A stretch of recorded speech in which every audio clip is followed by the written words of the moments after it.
Bom dia, turminha do Maternal 2, tudo bem com vocês? Esperamos que sim! Antes de começar a nossa aula, eu já cuidei da minha higiene. E vocês?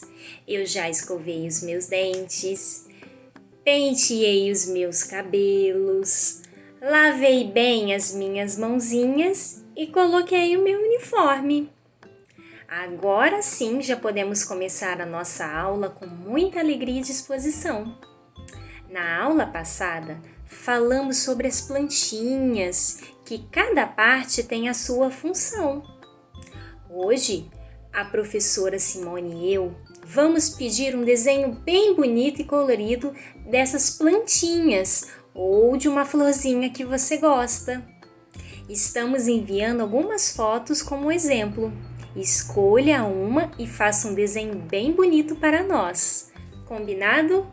Um grande beijo das professoras Lívia e Simone. Tchau, tchau!